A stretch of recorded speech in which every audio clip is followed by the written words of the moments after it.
Bismillahirrahmanirrahim.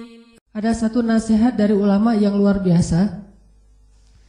Kata ulama gini, kaifa yastaqimu dhil wal 'udu mi'waj.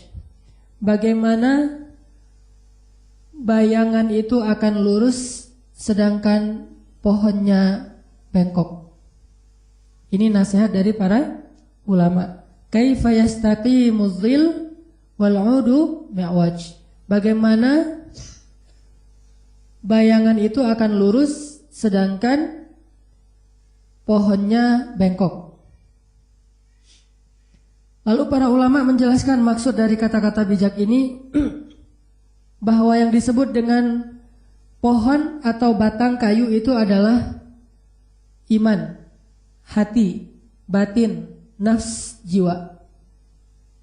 Sedangkan bayangan adalah zahir kita, perbuatan kita, akhlak kita, amal-amal kita, ibadah kita, itu adalah bayangannya. Jadi seolah-olah para ulama mengatakan, bagaimana mungkin amal seseorang itu akan lurus kalau niatnya nggak ikhlas? Gimana caranya? Itu sama halnya dengan tidak mungkin bayangan itu lurus sedangkan batang kayunya bengkok. Nggak mungkin. Itu sebuah perumpamaan, tamsil atau bahasa kita analogi yang paling dalam dari para ulama. Kaifa yastaqimu dhil? Gimana caranya bayangan itu akan lurus sedangkan kayu yang menjadi sumber bayangan itu bengkok. Gimana amalan seseorang itu akan istiqomah, akan lurus, akan baik kalau hatinya tidak ikhlas, bengkok hatinya. Sebagaimana doa supaya tidak bengkok hati gimana? Rabbana la tuzigh qulubana. Ya Rabbana, janganlah engkau condongkan hati kami kepada kesesatan, keduniaan, hawa nafsu dan seterusnya. La tuzigh qulubana ba'da idh hadaitana. Supaya lurus kita berdoa, ya muqallibal qulub, tsabbit qalbi. Ya sarrifal qulub, sarrif qalbi ila ta'ati. Atau bisa juga ulama mengatakan bagaimana hidup seseorang itu akan baik, akan bahagia, sedangkan hatinya dalam keadaan galau. Gak bisa. Kalau hati kita dalam keadaan sedih, maka kita berada di kondisi apapun, kita berada di tempat manapun, tetap aja sedih.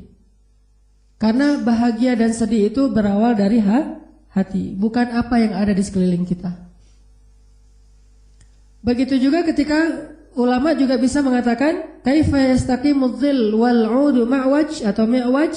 Gimana caranya bayangan itu akan lurus sedangkan kayunya bengkok, juga bisa berarti bagaimana seseorang itu bisa beramal atau berakhlak mulia sedangkan hatinya mendengki. Susah, mustahil orang bisa akhlaknya mulia kalau di dalam hatinya ada dengki. Susah. Orangnya pendengki banget, tapi akhlaknya sangat mulia. Itu dua hal yang tidak ketemu. Seperti tidak ketemunya kayu yang bengkok dengan bayangan yang lurus, gak mungkin. Sehingga kalau kita pengen memperbaiki hidup kita, kalau kita pengen memperbaiki amal zahir kita, kalau kita ingin memperbaiki akhlak kita, perbaiki dulu hati kita, perbaiki dulu jiwa kita, perbaiki dulu batin kita. Sehingga kesimpulannya di situ ada the moral of story yang saya tulis di bawahnya, catatannya, jangan meluruskan bayang-bayang. Gak akan mungkin lurus. Jangan meluruskan bayang-bayang. Banyak orang yang sibuk untuk mendapatkan kebahagiaan, dia sibuk dengan bayang-bayang. Lari antara Bukit Sofa dan Bukit Marwah. Bukankah itu sibuk dengan bayang-bayang? Ketika Siti Hajar naik ke atas Bukit Sofa mencari air untuk bayinya Ismail, lalu di atas Bukit Sofa Siti Hajar melihat Fata Morgana, melihat bayang-bayang, melihat seolah-olah ada genangan air di seberang sana, sehingga dia lari ke arah sana sampai naik lagi ke Bukit Marwah. Sampai di Bukit Marwah melihat lagi ternyata ada genangan air, dia datangin ternyata tidak ada. Ketika orang ingin bahagia, banyak yang berusaha meluruskan bayang-bayang. Banyak yang berusaha untuk mencari fasilitas hidup, melengkapi fasilitas hidup. Ternyata kebahagiaan bukan berasal dari situ. Walaupun itu bisa menjadi salah satu faktornya, tetapi bukan berasal dari sana. Kebahagiaan berasal dari hati seseorang. Saya pernah baca sebuah artikel, kalau ini mungkin artikel buat motivasi bagi seorang ayah atau seorang ibu. Coba saya bacain artikelnya, mudah-mudahan ini bisa jadi renungan buat teman-teman yang sudah menjadi ayah dan ibu. Maaf ya. Bagi yang belum, bisa jadi bahan nih. Ya, udah kehapus Nanti saya minta lagi sama istri saya. Istri ya, istri. Kurang lebih artikelnya tentang gini. Ketika seorang ayah ditanya, kenapa sih ayah itu sibuk banget cari uang siang dan malam, bekerja, pergi pagi pulang malam, sampai tidak ada waktu ketemu dengan anak-anaknya? Biasanya jawabannya demi anak. Kenapa ibu sibuk sekali dengan karirnya, sibuk sekali dengan mungkin home bisnisnya, dia bisnis di rumahnya dan segala macam dengan jualan online? Kata dia, demi anak-anak.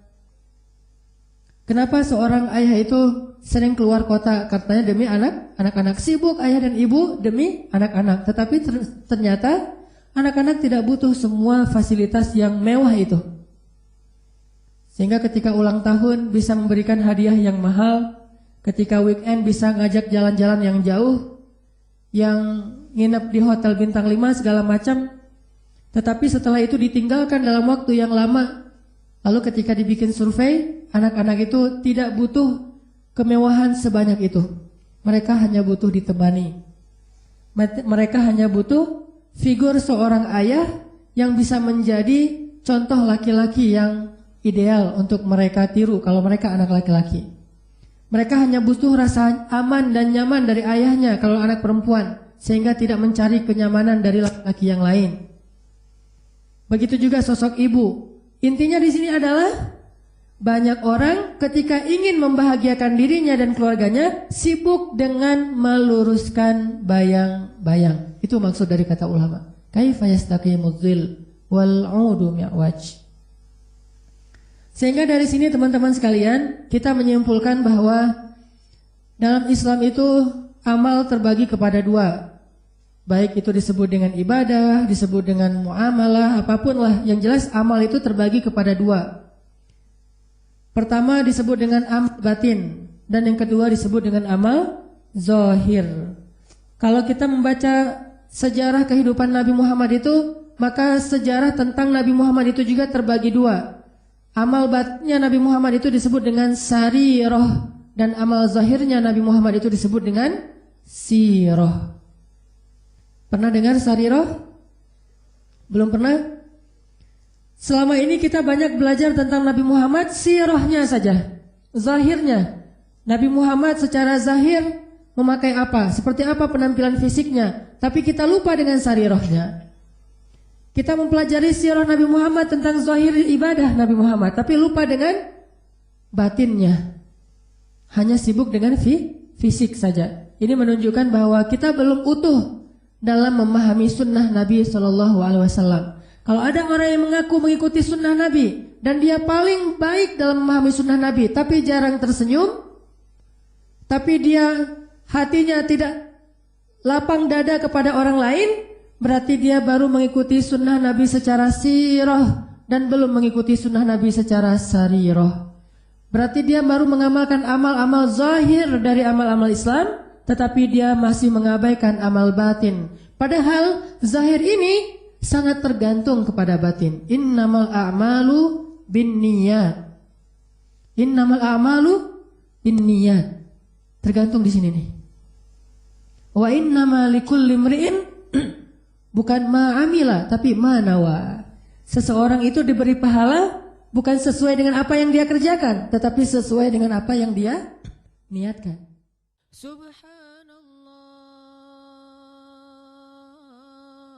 walhamdulillah ولا إله إلا الله والله أكبر سبحان الله